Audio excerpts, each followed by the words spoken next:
Dans cette vidéo-là, on va placer 12 nombres au bon endroit. Faites attention, il y a des pièges. Si tu as 12 sur 12, tu peux vraiment te considérer chanceux ou bon, peut-être. Il y en a qui sont quand même assez simples. 18 sur 6, on va l'écrire ici, 18 sur 6. Parce qu'on sait tous que ça fait un beau nombre rond, bien naturel. Ça fait 3. Et 3, c'est un nombre naturel. On va l'enlever. Même chose pour 12 sur 3. Ça aussi, ça fait un beau nombre rond. Ça fait 4. On va l'écrire dans la section des nombres naturels. Il y a des nombres naturels qui sont peut-être déguisés, mais si on bouge la virgule 5 fois, on va obtenir ici 322 000. Ça aussi, c'est un nombre très naturel. Il est grand, mais il est naturel. Alors, on va l'écrire, mais on va écrire 3,22 fois 10 à la 5. Alors, toi aussi, c'est réglé. Un nombre naturel. Racine de 529, ça aussi, c'est un nombre naturel. Qu'est-ce qui va donner 529? C'est bien 23 fois 23. Donc, la racine de 529, ici, un nombre naturel. Parce que dans le fond, c'est égal à 23. Et peut-être que ça pourrait aider si j'écrivais égal 23, puis ici, égal 322 000. Égale 4, égale 3. Donc, vraiment, on est au pays des nombres naturels.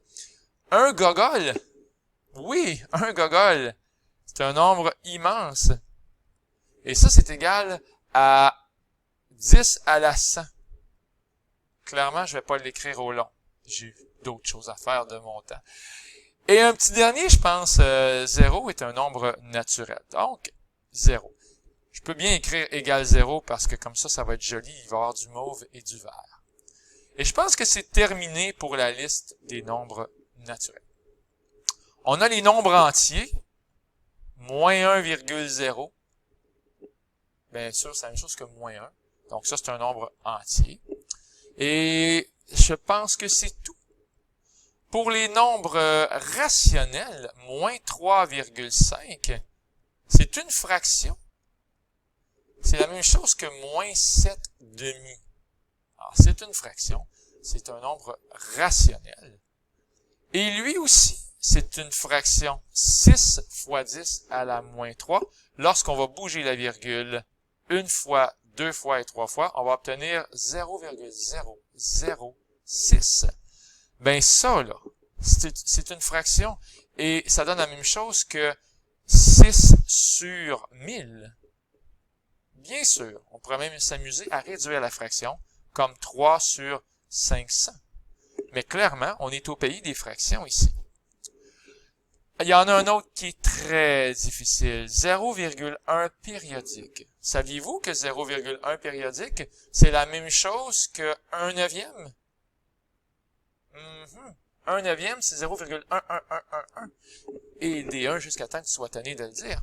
Et la racine de 1 neuvième, c'est 1 tiers. Et c'est une simple fraction.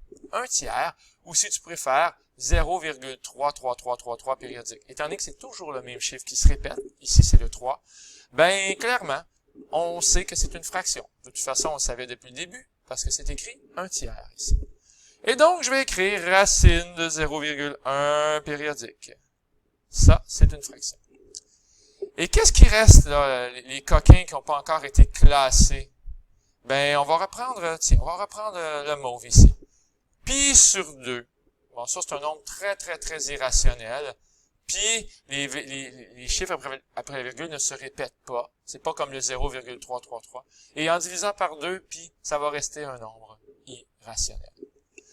Et ici, on a la cloche qui sonne.